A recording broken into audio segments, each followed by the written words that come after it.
Yohane chapter 4 tiwerenga verse 14.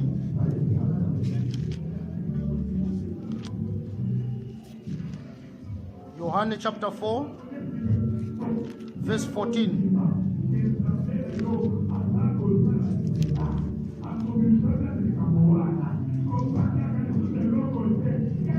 Amene ali ndi Bible lachiye watu werengereni. Wina aliyesa amene ali Bible lachiye watu werengere. Yes, chemwe ali kumbuyo kuti werengereni.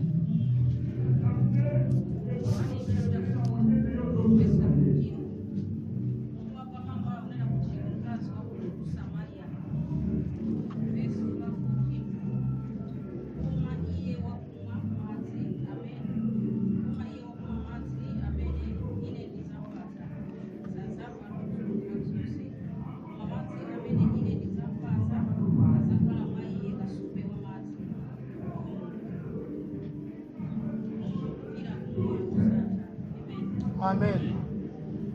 NIV kunena kuti, but whoever drinks the water I give them will never thirst.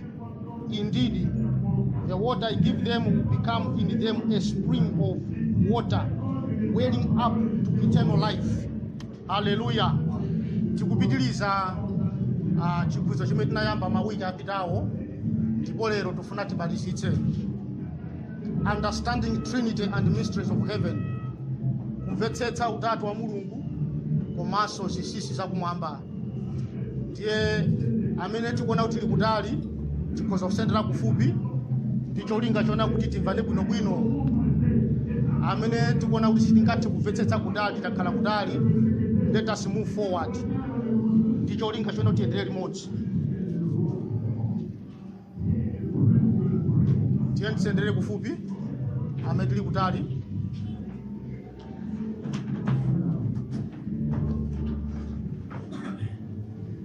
Komanso it's very important ngati ndipo kulemba ndithu zimafunikira kuti kunyumbaso tizikabwereramo. Chabwino, tiye tipemphere. Atate, mu dzina la Yesu Khristu tikuyamikani chifukwa cha mawu awa amene tangowerenga chabe. Mawu anu ndi mzimu, komanso mawu anu ali ndi moyo. Mawu anu ndi akuthwa kuposa lupanga lakuthwa konsekonse. Mawu anu ndi amene amafukula zakuya zimene zili pasi pa mtima pano. Atate, mawu anu ndi amene amatipanga ife kukhala anthu amene niyo Mulungu mmafuna. Munayamba kale kutiyankhula, tikupemphani kuti mukapitilize Yehova kutiyankhula pasi pa mtima wathu, ndipo tikakhale anthu akuchita osati akumva kokha. Ambuye mukhale nafe mu dzina la Yesu Khristu. Amen. Hallelujah. Hallelujah. Amen. Okay, zikomo kwambiri, Ambuye alemekezeke. Tinadza yambapo nkhani ya Mzimu Woyera imene gawo lachitatu. Ndipo takhala ndi fundo zochepa. Fundo yoyamba imene tikambirana lero ndionena kuti Mzimu Woyera amapanga chani. Amapanga chani Mzimu Woyera. Komanso ndi chifukwa chiyani m'mipingo pakati pa Khristu sikuti ndi Mzimu Woyera wokha amene amapanga operate, komanso ngakhale mizimu yoyipa they are also operating in the churches today. Why? Ndipo pa fundo yomaliza ndionena kuti tingamzindikire bwanji kuti munthu uyu kapena mtumiki uyuyu he is operating under the power of the Holy Spirit. How can we know? It's very important. Chifukwa masiku ano otsiriza kunamizidwa kwa chuluka. We are being deceived in so many things. Ndiye ngati Kristu we need to know ndicholinga chana kuti tiziyenda mkuwala. Hallelujah. Amen. Tinakambirana pafundo nena kuti Mzimu Woyera ndi ndani, tinadutsa. Ndiye lero tikupitiliza. Chabwino, Mzimu Woyera amapanga chani? Kungokumbutsana kabe pang'ono ndinakamba kunena kuti Mzimu Woyera ndi munthu, is a person. Komanso Mzimu Woyera ndi Mulungu. Ndiye ukamulandira Mzimu Woyera amakhala ndi iweyo. He is with you always. Samakusiya. ndiye mzimu woyera amene iyi ukamulandira amene ndi munthu amapanga chani? What does he do? Number one, mzimu woyera akakhala kuti walowa ali ngati mwa munthu, choyambirira chimene amachita amakubatiza. Amakubatiza iweyo umene umachita mbatizo wa mzimu woyera. Tikawerenga pa Acts chapter 1 verse 4 mpaka na 5 akuti mudzabatizidwa ndi mzimu woyera mukakhale malo amodzi. So the Holy Spirit came, particular Pentecost, Acts chapter 2, and they were all baptized in the Holy Spirit. Ndiye mzimu woyera amabatiza akabwera pa munthu. Now mind you, ubatizo ulipo patatu. Pali ubatizo wa madzi kulingana ndi Mateyu 3 verse 11. Ubatizo wa madzi, ubatizo wa mzimu, komanso ubatizo wa moto. Ndiye mabatizo awiri awawo oyambirira wa madzi ndi wa mzimu woyera chimakhala chisankho chako. It is your choice kuti ndifuna ndibatizike ndi madzi, komanso it is your choice kumulandira mzimu woyera kuti ndibatizike ndi mzimu woyera. Koma ubatizo wa number 3 wa moto umachitika automatic whether you like it or not. Umabatizidwa ndi ubatizo wa moto after utabatizidwa ndi ubatizo wa mzimu woyera. Ndipo ubatizo wa moto ndi mazunzo amene ana Mulungu amakumana nawo. As long as you have the Holy Spirit, it does not mean kuti sukumana ndi zokhwima. Sizimakhala choncho. That's not what the Bible says. Chifukwa chake tikawerenga Acts chapter 2 atangolandira mzimu woyera, chapter 3 chapter 4 ayambapo kumenyedwa mpaka nautsekedwa nyumba ya ndende, and anazunzika kuopsa, and ophunzira wonse anachita kuphedwa. They suffered chifukwa mzimu woyera anali mkati mwawo. So ubatizo wa moto amene ali mazunzo amene ana Mulungu amakumana nawo umabwera automatically whether you like it or not. As long as you have the Holy Spirit, as long as it is the Holy Spirit who is leading you, you will suffer persecution. Tilimozeti. Ndiye mzimu woyera uyo akabwera pa iweyo amakubatiza. Ndiyeno ukakhala kuti wabatizidwa, conclusion kapena chinthu chomaliza chimene chimachitika pa moyo wako chimene chimasonyeza kuti you are baptized in the Holy Spirit. Ndi verse tawerenga ija chapter 4 Yohane verse 14 akuti Yesu akumuyankha mzimayi wa ku Samariya pa chitsime kuti amene ndidzampatse madzi amene ine ndidzampatse munthu adzakhala madzi amoyo amene chidzakhala chitsime cha madzi amoyo ukafika mpaka na kumoyo wosatha. Okay, a spring of living water. Chimene chimachitika nchona kuti ukabatizidwa chitsime cha madzi amoyo mwa iweyo chimakhazikitsidwa. Ndiye chikakhazikitsidwa sumakhalanso ndi ludzu. You are no longer thirsty. Chifukwa chitsime cha madzi amoyo chili mkati mwa iweyo umenewo ndi ubatizo wa mzimu woyera. Ndiye mupeza kunena kuti anthu ambiri we don't understand this spring of living water. Chitima imvetsetsa kuti imakhala bwanji. Komanso china chimene chimasonyesa kuti still more we don't understand ndi nyimbo zimene timayimba. Kusi pali nyimbo zambiri zimene timayimba zimene simaoneka za uzimu kwambiri. Komano mukapanga study nyimbo ija ndi mawu a Mulungu sizimagwirizana. Ndingopereka chitsanzo mwina nyimbo ziwiri zokha mwina. Nyimbo yoyamba. Nyimbo yoyamba mzimu woyera bwerani. Mzimu woyera bwerani. Mzimu woyera abwera, he is already in you. There's no need for you kuti usipanga spend hours. Mzimu woyera tabwerani, he is already in you. That spring of living water, that is the Holy Spirit, he is in you. Sikutachira kubwera suka number 2. Anabwera kala ali mkati mwa iweyo. Pali ina nyimbo ina chizungu, ndipo nyimbo yabwino kwambiri. Imene manena kuti let the living water flow over my soul. The living water flow over. That's contrary. But to flow within. You're gonna color within. Chifukwa chitsima cho chili chati chili mkati mwa iwe, not over. So imakhala nyimbo ya uzimu mwina iwe mpaka na kulira kumene kuzimuka kwa basi. But study the Bible is contrary. The chitsime cha madzi amoyo chili mkati mwa iweyo ukalandira mzimu woyera, you are baptized. That spring is in you. You can never be thirsty.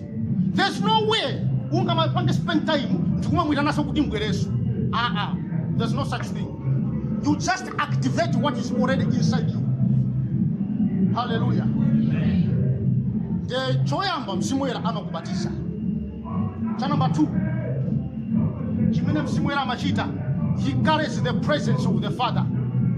Ngati mukumbukira ndagamba kumembera kunena kuti Mulungu Atate kumwamba amakhala pa mpando ndipo samasuntha. He doesn't move from the throne. He is always seated. That is God the Father. He is the Father of spirits, always seated on his throne. Nde amena manyamura the presence of the Father. Ndi mzimu woyera amena manyamura. So we feel the presence of the Father because of the Holy Spirit. 1 Corinthians 2 verse 14. Okay? 1 Corinthians 2 verse 12 mpaka 14. So mzimu woyera carries the presence of the Father. Simateka bwanji. Chimene chimachitika nchonena kuti Mulungu Atate chifoti amangokhala pa mpando samasuntha, amangolamula, he gives a command. Nde Mulungu uja akalamula, zimene walamula zija amene amakazichita ndi mwana amene ndi Yesu Khristu. But apo panthu ambiri samamvetsa. Zimene Yesuzo amachita, he does them in spirit. Mulungu Atate walamula, then mwana amakazichita mu uzimu. Nde mwana uja akazichita mu uzimu, amene amazipangitsa kuti zionekere poyera is the Holy Spirit. For example, ndi mikwingwirima yake tinachiritsidwa. Mikwingwirima ya Yesu tinachiritsidwa. We are already healed. But the question is, why are we still sick?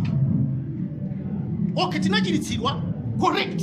Koma anthu takadwala mpaka pano. Muzipatala limwe anthu ambiri akudwala. Why?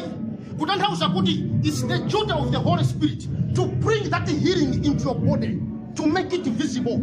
It's the Holy Spirit. Nde Mulungu amalamula, Yesu Kristo amakachita, mzimu woyera amazibweretsa kuti zionekere poyera. That's why poti Mulungu ndi mzimu, you cannot see him. The Holy Spirit carries his presence, and that presence imaonekera poyera. Ikaonekera poyera, the presence of God imachedwa glory kapena ulemerero. Kati remote guy, you remember tikamanena kuti holiness, for example, tikamanena kuti holiness Mulungu ndi woyera. The holiness is spiritual. Ngati mena lili Mulungu, you cannot see holiness, but when that holiness comes visible, that holiness ikamba kuonekera poyera, simachedwa so holiness, but the glory of God. Chifukwa pa Yesaya chapter 6 verse number 3 asala famanena kuti woyera ndi Mulungu ndipo dziko lonse lapasi latadza ndi ulemerero wanu. Akamati ulemerero kutanthauza kuti china chilichonse chimene timachiona ndi maso before it was in the mind of God. That was part of his holiness.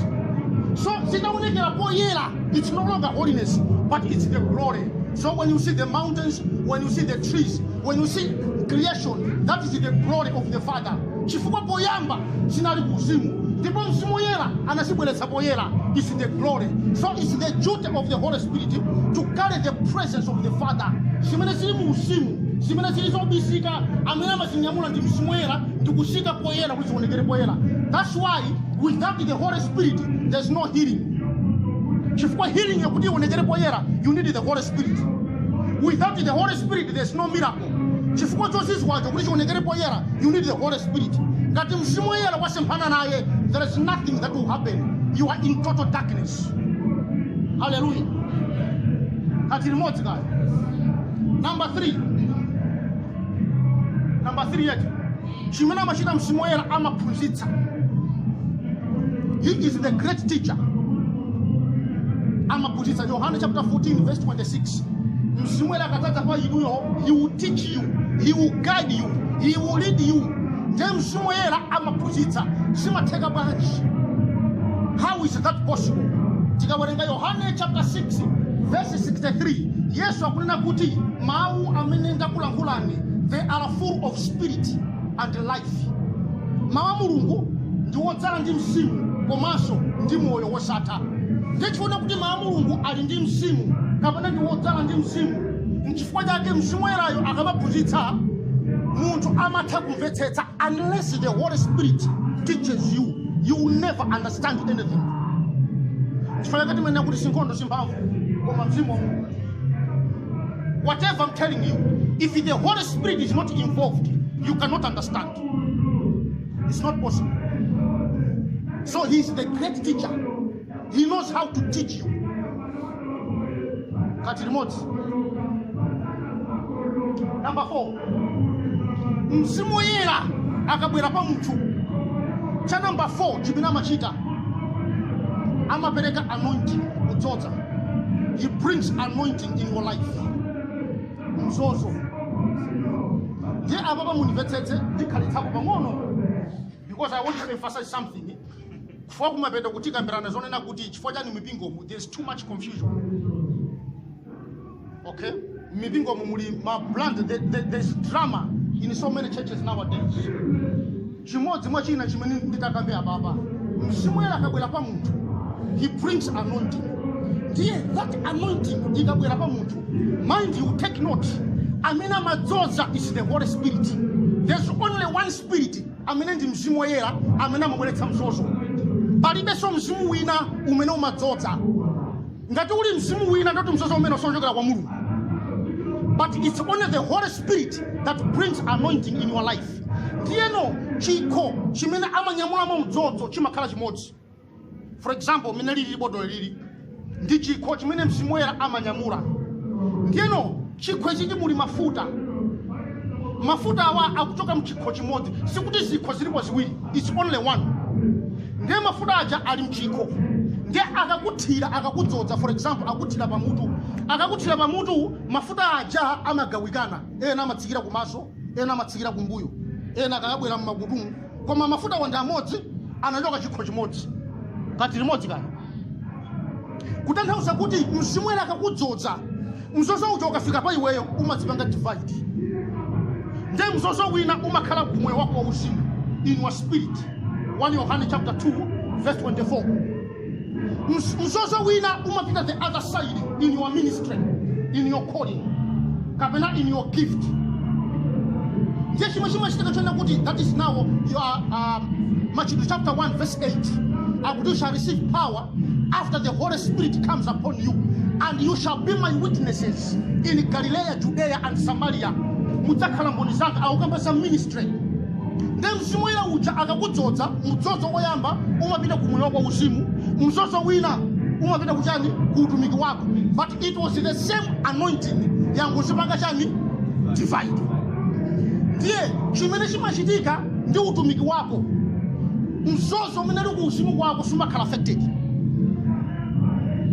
Chimodzimodzi chimene sikuchitika kumoyo kwa uzimu, your ministry is not affected.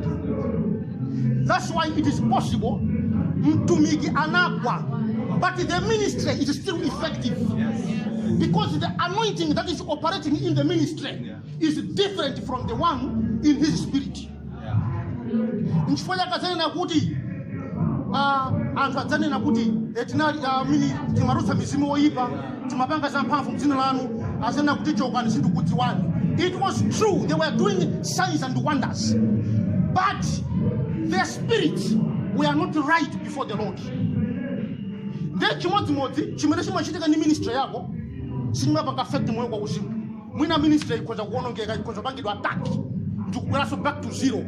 Ndiye anthu poona amapanga judge munthu ngati mana pangira judge Yobu. Ana atafa chuma chitatha kuti mabwezeka kuti awamchimwira Mulungu kuti ulapi. But God, Job never sinned. The only problem Yobu anachita anali ndi mantha. Chimene chinapanga chisozi chichitike ni mantha basi. But he never sinned. Kuti mwina kapena panga chigololo, kapena mwina wamwa, he never did that. You see? Then how chitika ministry is affected. Mwina back to zero. That does not mean kuti munthu yo wachimwa. Mzimena tisitimadziwa. Ndati mamba kunyoza, timamba kulankhula without knowing kuti tupanga attack munthu Mulungu. So the moment you do that, you attack God himself. Yeah, mind you, that anointing yachoka mchikho chimodzi. Itafika pa iweyo yapanga divide into two. What does that mean? Sisi kutanthauza kuti popemphera usipemphera kuti Ambuye mutipatse kudzoza kuwiri. I need a double anointing. Double anointing does not come from him. It happens automatically on your life. Akakudzoza ndi mdzozo umodzi. Mdzozo uja umadzipanga divide. koma mpeza unena kuti timati yayi ndofuna triple anointing kuli zizungu za uzimu tonti zowopseza I need a triple anointing. There is no such thing in the Bible. There's no triple anointing. There's no double anointing. Umakhala umodzi mzozo.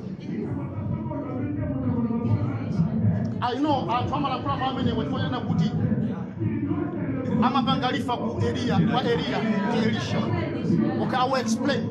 2 Mafumu chapter 2 verse 9 Elisha kunena kuti Elia kumuza Elisha kuti pempha chilichonse mukufuna ndisanachotsede kwa iweyo. Ndiye Elisha kunena kuti ndifuna mundipatse magawo awiri a mzimu wanu.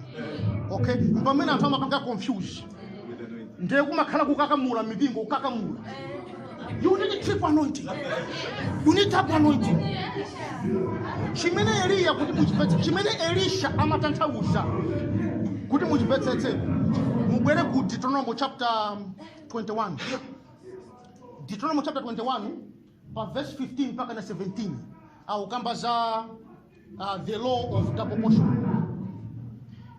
Pa verse 15 mpaka 17 Bible kunena kuti mamuna akakhala ndi akazi awiri ndiye kupezeka kunena kuti mkazi wina isama mukonda koma ndi kumene kunabadwa mwana woyamba. Ikafika nthawi yonena kuti afuna apange wina afuna agawe chuma kwa ana ache. Mwana woyamba uja amene atamsankhe kuti uyuyu ndi amene ndifuna akhale mwana woyamba. Zimene ampatse times 2 kusiyana ndi azinzi ache aja. Chifukwa ndi woyamba. Zili ngati kumpatsa mphamvu kapena kumpatsa ulamuliro kuti now you are the firstborn. For example, mwina ana alipo 7 ndiye mwina ali ndi nyumba, mwina nyumba zilipo 10. Okay? Kapena mwina nyumba zilipo 9. Ndiye kuti aliyesa ampatsa nyumba imodzi koma amene wamsankha kuti akhale firstborn ampatsa 2 kapena 3. Okay? Ndiye kuti ampange amene uja kukhala woyamba. Ndiye pamene Elisha amanena kuti mundipatse magawo awiri a mzimu wanu. Elia poyamba sananene kuti it cannot happen. Chifukwa amadziwa chimene Elisha amatanthauza. He said wasankha chinthu chachikulu, something very difficult. It's not impossible, but it's difficult. Why is difficult? Chifukwa mukawerenga bwino Bible verse 7 mpaka na 8 the same chapter 2 akuti panaliso aneneri ena 50 poteropo na wonso amafuna gawo lawo kuchokera kwa ndani kwa Elia. Komano Elia agawa bwanji chifukwa aneneri alipo ambiri. Njeno Elia kuti okay fine ukandiona ndikamapita it will happen to you. Ndiba kuti pamene Elia anatengedwa Elisha anamuona and it happened. Zinachitika chifukwa kuti from that day Elisha anasankhidwa kukhala wamkulu mwana nili aja 50. Now he was the firstborn. Analomalo mwandani mwe Elia. Sikuti amatanthauza kuti zimene Elia ali nazo Elia zipange times 2. Chifukwa zimene matanthauza I need a double of what you have. It's not possible to give someone double what you have. Sinachokera kuti. For example, nini Bible limodzi. Then mufuna mukupempha kuti nupase na mababa awiri. Koma ndi limodzi lina lichoka kuti. So I need double portion, triple anointing. Where the other anointing will come from? It doesn't make sense. So chimene Elisha amatanthauza kuti mundipange naye kukhala wamkulu wanenera wa 50 njelo we malo mwanu. And it happened. So mzozo ukabwera umakhala umodzi. Koma umasasipanga divide in your life. Because we operate in 2 different ways. In ministry koma moyo wa uzimu. Ndiye chimene mzimu wala machita ndikupereka mzozo. Hallelujah. Amen. Chabwe. Number 5. Number 5. Mzimu yela akabwera pa munthu. China chimene amachita nchonena kuti amapanga confirm komanso amapanga testify za Yesu. He confirms and testifies of Christ. That is Yohane chapter 16 verse 14. Akamanena kuti amapanga confirm akutanthauza kuti mzimu woyera namene amatsimikiza kuti zimene Yesu analankhula ndi zoona, kuti inuyo ndine tikhulupirire kuti mawu awawa amene Yesu analankhula ndi oona. It's only by the power of the Holy Spirit. In his absence, you can't believe anything. Chifukwa kuthupi zimene Yesu analankhula ndi kuchita sizimapanga sense. Kati limodzi ka. For example, kuthupi, how can you walk on the water? Ungende bwanji pamadzi. But the Holy Spirit will bring a confirmation in you. Kuti ndizoonadi zinachitika. Ndipo amatanthauza zakuti and nawenso kuzopanga zimene zonse. It's possible. So, popanda mzimu woyera palibe kukhulupirira. Popanda mzimu woyera palibe any miracle that can happen. Chifukwa tikamaona zimene zimaoneka ndi maso, zimene Mulungu amachita, it's a confirmation of what he said. It's a confirmation of what he did. And amapanga testify. So mzimu woyera ali ntchito yayikulu kwambiri pa moyo wathu. Ali ntchito yayikulu kwambiri mu mpingo. Number 6. Number 6, yes. Number 6. Number 6, mzimu woyera chimene amachita chone kuti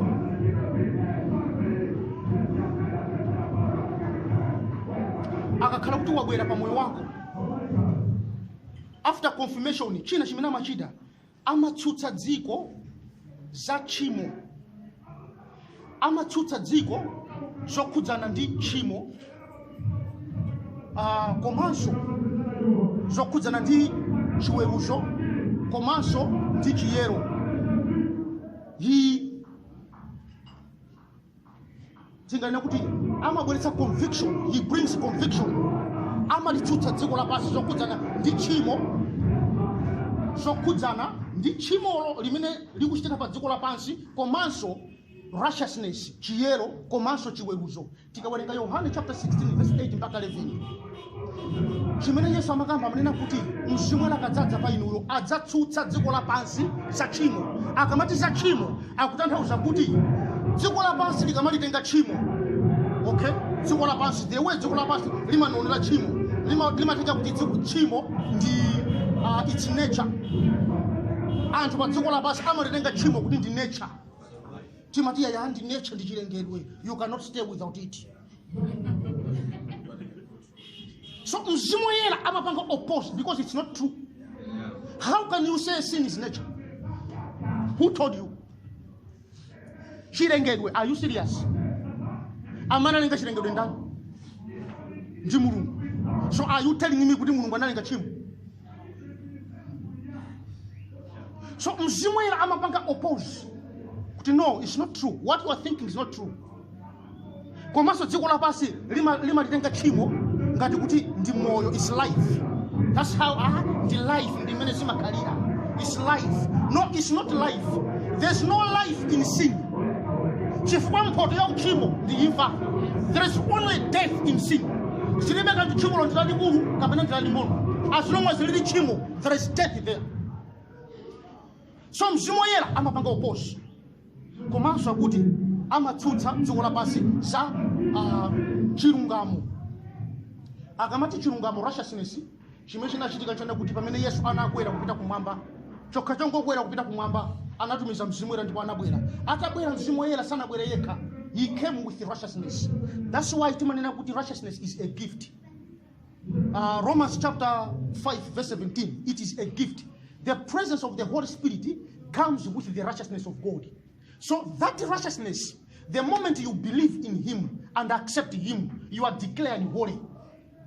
You see, it's a gift. There's nothing that you can do. Righteousness.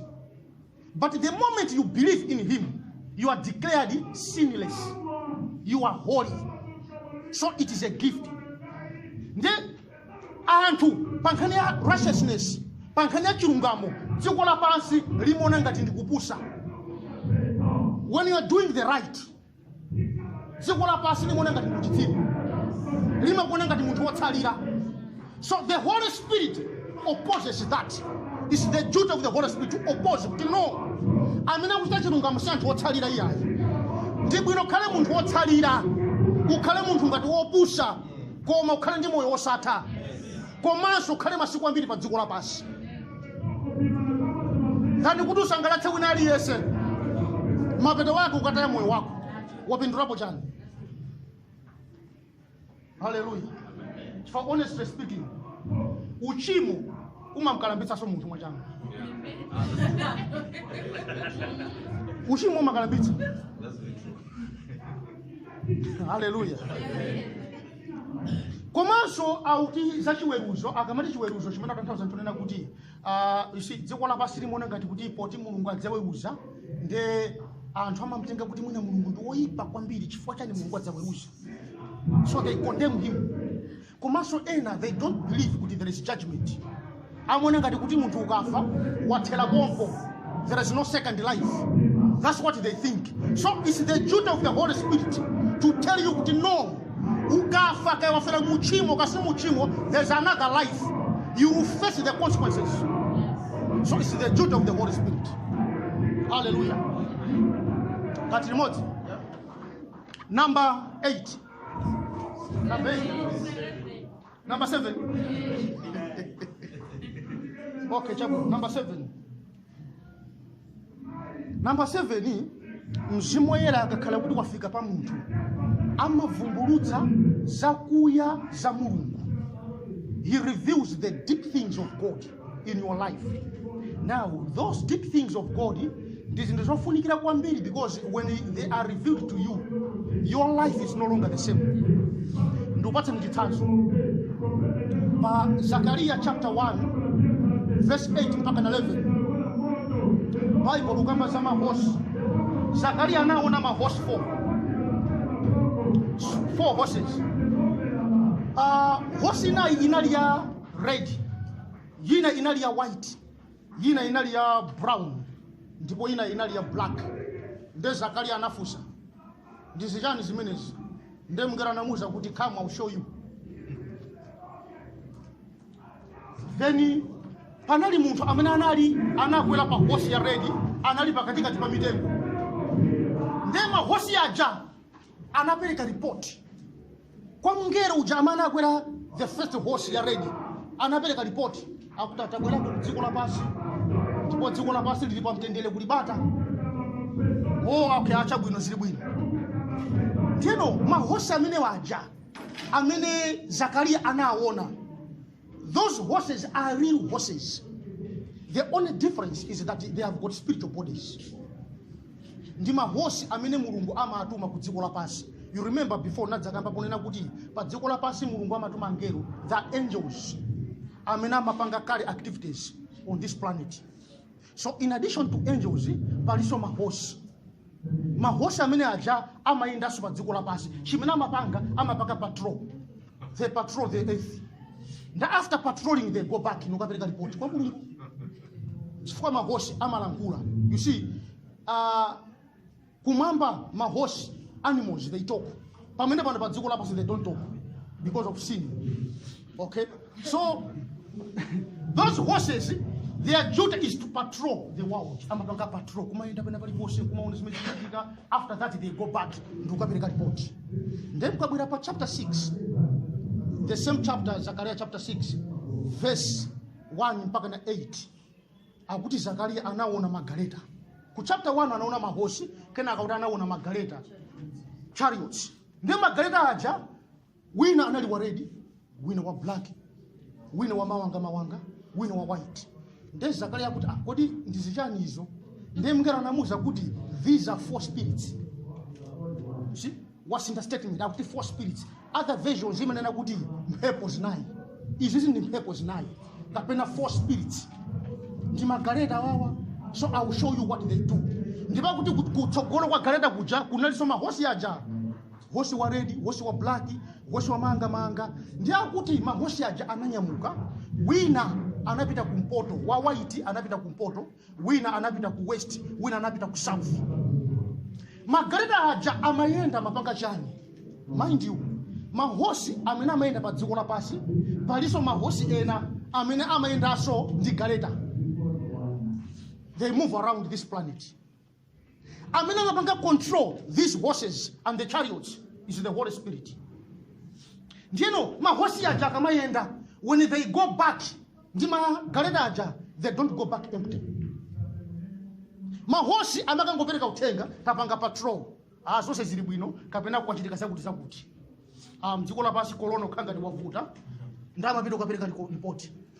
Pamene mahosi amene anyamula galeta, when they go back to him, they don't go back empty. Nchifukwa chake pa nthawi ya Eliya, pamene magaleta ankayenda pa dziko lapansi, one of them anakumana ndi Eliya ndipo anamnyamula ndi kupita kumwamba. So they went to heaven with Elijah. Now they carried him. Amen. One day Elisha atapangidwa attack Gehazi kuti no. Tita tipange bwanji ndemwe ngati mtsekuleni maso. Ndemwe ngati mtsekula maso. Akutanaona magaleta amoto kuzungulira papiri wose Israel. The chariots of fire. Prince of them. He believed okay, Mulungu alinafe after sings believing. So magaleta amene aja akakhala kuti akuyenda pa dziko lapansi. You remember I told you kumbuyo kunena kuti pali imfa zina zimene ana Mulungu umamwalira nthawi yakusana kwake. Zimateka wamwalira before your time. You don't go straight immediately. You move around. Kawafera muchimo wafa nthawi sana kwane, you don't go straight immediately. Ukoza khala pa dziko lapansi mwina mwezi, mwina miyezi, mwina chaka kumene zimachitika nthawi zina, mwina mu nyumba imene munthu muja wafera, or mwina si mu nyumba mwemu, komano sometimes it happens you feel the presence of the person amene anamwalira. Yes. Zimachitika. Nthawi zina it's a real presence, that person has not yet gone. It happens. Sana pite muntu uja akuzungulira zungulira. Now muntu uja akakhala kuti ndi wolungama. Mahosi aja akakhala kuti akuyenda mdziko lapansi opanga patrol. Amene ali ndi galeta.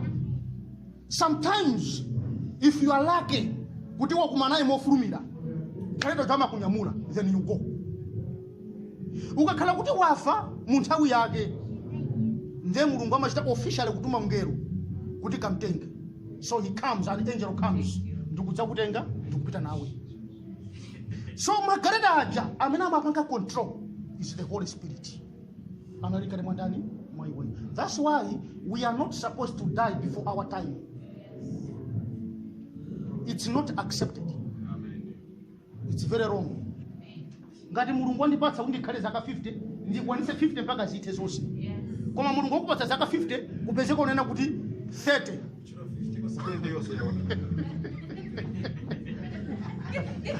Kaya wakupatsa 60, kaya wakupatsa 70, kwanilisa sezo 70. Ukaja kwa sana kone 70, then something was wrong somewhere. And you can still spend some time usana pita kumamba. So ndofuna panga emphasize chani. Mzimu era amapanga reveal the hidden things. So the Holy Spirit was revealing these things to Zachariah. Now, pomwepa, let me emphasize something. Ngati mukumbukira mutu watu ndonena kuti understanding Trinity and the mysteries of heaven. So these are some of the mysteries of heaven. Now, mundipatsa kwambiri chimene takambe apa, because sometimes we are deceived because of zinthu zimene takhala tikuphunzira kwa nthawi itali, zimene timaziona ngati zili zoona, koma it was not true according to the word of God. Chifukwa there are so many preachers, they preach, they teach what they have not yet studied. You need to study the word and have a confirmation from the Holy Spirit. Wasati ndinangomva immediately wanyamuko ndukala likiro. It's wrong. Hallelujah. Now, ndimafuni pange emphasize unena kuti tikamati heaven kumwamba kuli patatu. Okay? First heaven, second heaven, and the third heaven. Now, first heaven, ndimene upezeka pa verse 80 of Genesis chapter 1. That is first heaven. Kuchoka panopo kafika mpaka na kumene kuli mwezi. Okay? Kuchoka pano mpaka na kumwezi imene je ni first heaven. Nchifanya ke Mulungu amene anapereka ulamuliro ku buku la Genesis anena kuti ukhale ndi ulamuliro pa somba za mnyanja kumasombala za mlengalenga. Mlengalenga up to ukafika mpaka na kumwezi. That's why mpaka na anthu ena they are able to go ukafika mpaka na kumwezi. Your sage in the first heaven we have authority. Second heaven ndimene upeseka pa verse 14 of Genesis 1. Ndikumene kuli chani? Kuli dzuwa ndi nyenyezi. That is the second heaven. You cannot go there. It cannot happen. You cannot even try, then you are lost. You will never come back.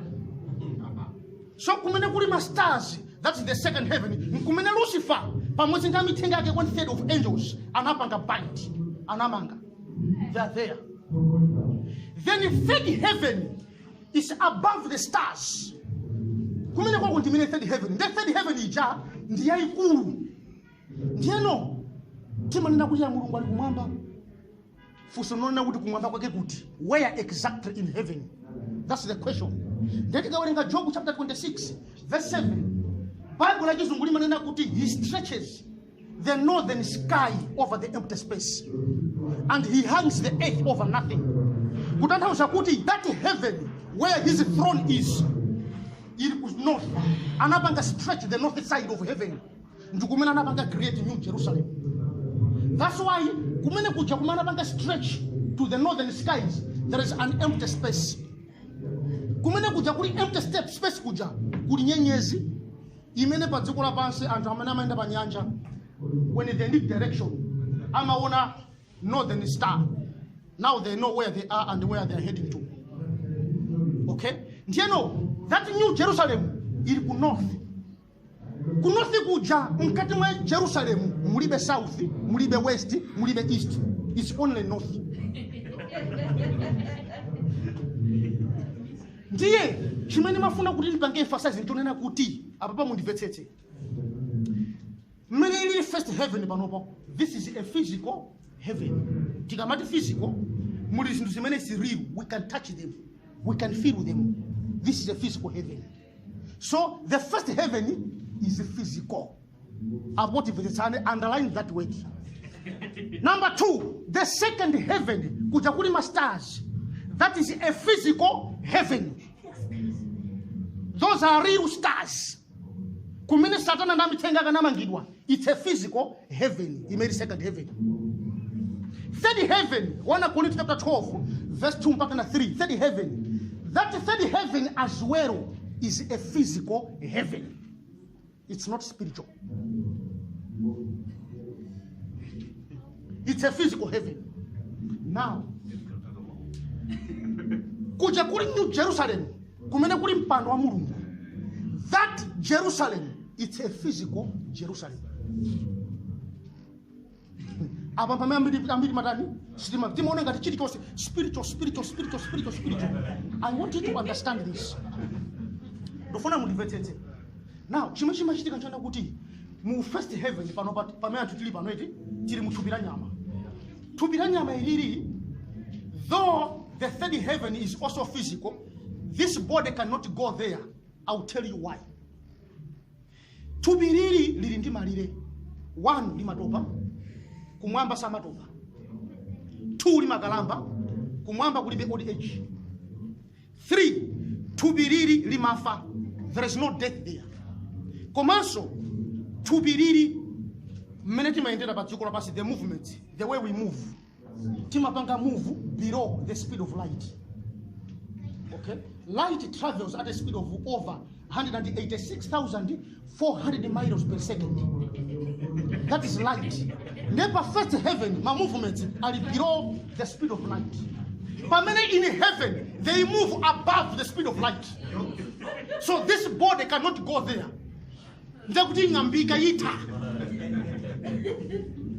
It cannot stand that speed. That's why this body cannot go there. Pamene thupi la uzimu limatha kukhala kumwamba komanso limakhuza kukhala pano basi. Limazipanga adjust. It's different from this one. So thupi la uzimu limapanga travel. It moves above the speed of light. Silimakalamba, silimafa, silimatopa. That's a spiritual body. Ndiyeno chimene chimachitika nchona kuti Kumwambako, when you are there in heaven, in a spiritual body, chilichose, it's physical, but the difference is the environment. Environment. Kumwamba kulimapi. If you read the Revelation, chapter 19, chapter 20, chapter 21, up to chapter 22, those chapters, first heaven palimabili, in heaven there are mountains. Those mountains are real mountains. It's not spiritual. Real mountains. The only difference, you know, kuti mabili apa nonda ukoko environment ndiyo siyana. Tikamena kuti environment, kutanthauza kuti mabili apa no ndi mabili amene munthu umathamwina kutenthedwa ndi dzuwa, ukhoza kulumbidwa ndi njoka, komanso pali doti, pali nyama zambiri zimene zikhoza kukuluma. The environment is totally different ndi mabili akumwamba. Chifukwa kumwambako kulibe chimene chingakulume, kulibe chimene chingakutenthe, ndipo sungatope, komanso kuli gold, misewu yake is made of pure gold. That gold is not spiritual gold. It's real gold, pure gold. It's in heaven. The street is only gold, pure gold. Komanso in heaven, there are horses. Nifanyake pa chapter 19, pamene Yesu atadzabwere, ndoyera mtima, adzabwera pa mahosi. Those horses are different from these ones here. Mahosi awalima tubia jani, anyama. Amatopa, akatopa koza kukuomba iwe kugwetsa.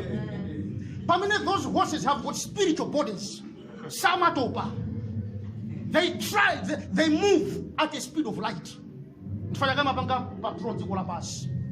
So kumwamba kuliso mitengo. Those trees are real trees. Mtengo uja wa moyo wobereka zipatso 12 every month. That is a real tree.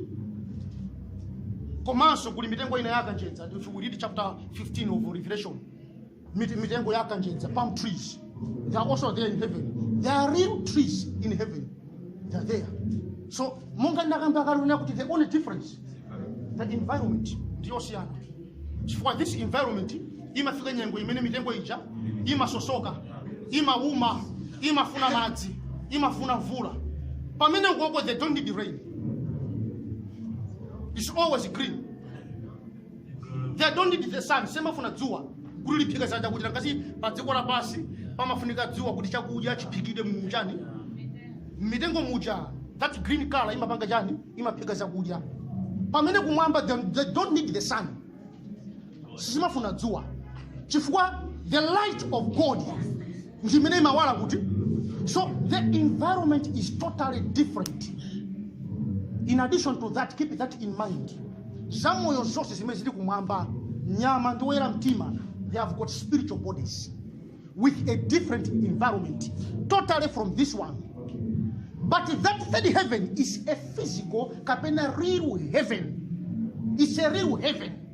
That's why New Jerusalem will need my measurements. Yeah. Those measurements are not spiritual. It's real measurements. 1,500 miles. Width, length, and height the same. And my miles are kilometers. It's about 2,414,600 kilometers. How big the New Jerusalem is. Now, matupi akuzimu ni matupi akuthupi kusiyana kwina kunena kuti matupi akuthupi amapanga occupy space. Muno manthu 1,000 mwina sitingakwani. Chifukwa matupi athupi amapanga occupy space. Pamene matupi akuzimu we can stay millions here. Nkumakhala bwinobwino. So the environment is different from this one. Komanso, there's no time. Kulibe nthawi. Kuti panopa yakwana 12 koloko, panopa ni 7 a.m. There's time does not exist. They don't know time. It's just way forever. No darkness. Hallelujah. Amen. So heaven is real. It is physical. The only difference, the environment is totally different from this one. That's why we need to go there and experience everything on our own. Komanso China, mwazochepa zilipo zambiri, mwazochepa nango lutsapo, mwazochepa zina zimezidi kumwamba. There are mansions. You remember yesterday amanena kuti malo aliko kumwamba mbiri kukanakhala kuti kulibe sibwe sintakuzani, but I'm going there to prepare a place for you. Okay, there are so many mansions. Kutanthauza kuti kuli ma mansions, kuli manyumba. There are so many there in heaven. Those are real mansions. It's not spiritual. Real mansions. Amene zikakhala.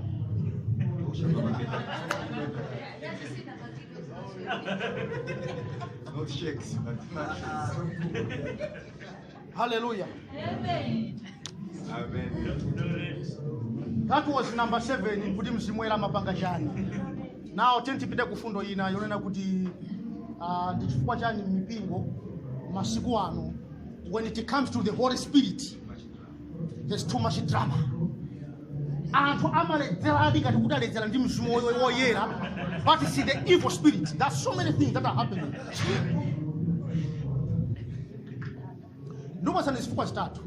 Number 1, chimene chimapangitsa nchonena kuti azitumiki ambiri, so many pastors, so many preachers ambiri, chimene chimapangitsa ndi wrong motive ya utumiki wao.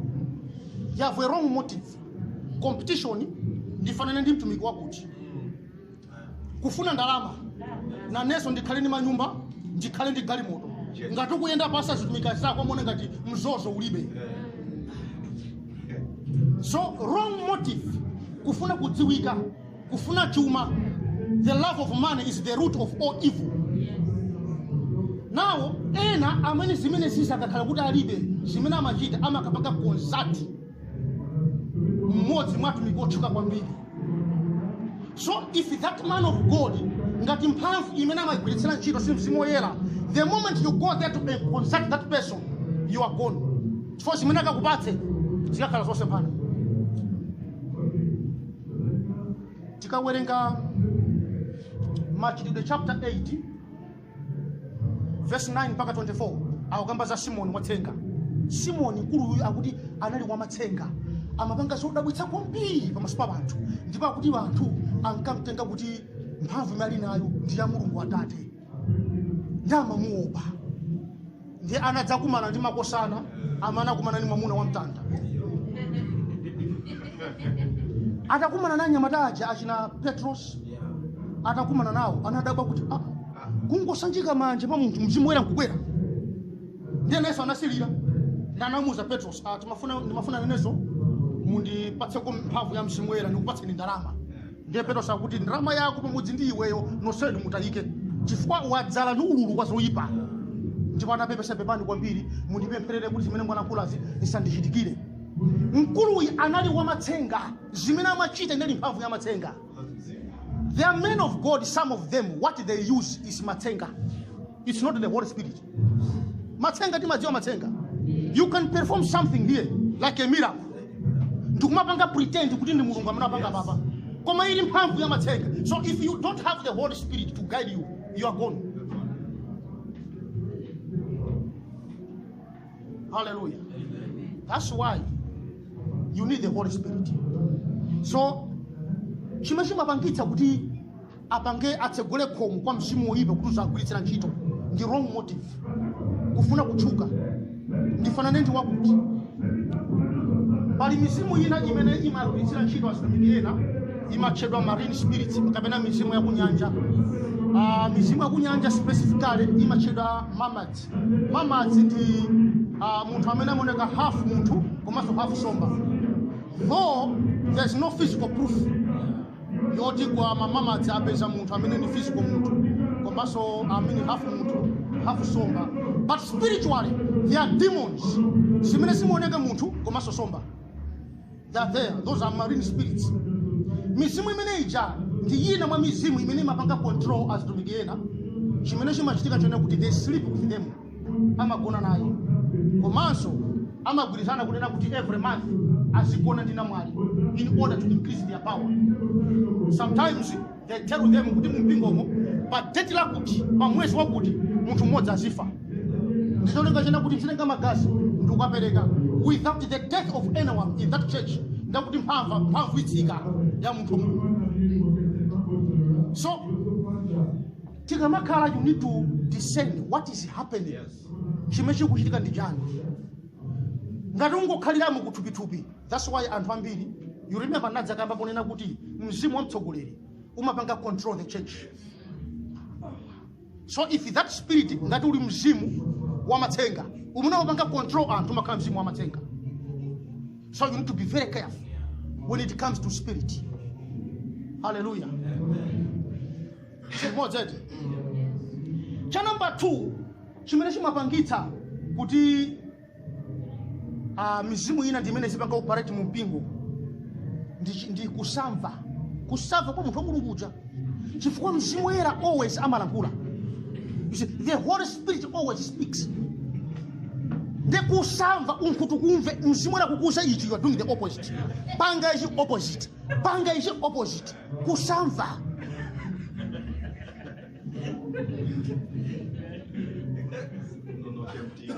Ndiye chimene amachita mzimu era akakhala kulankhula sukumva, amathaso kutuma anthu ena to talk to you.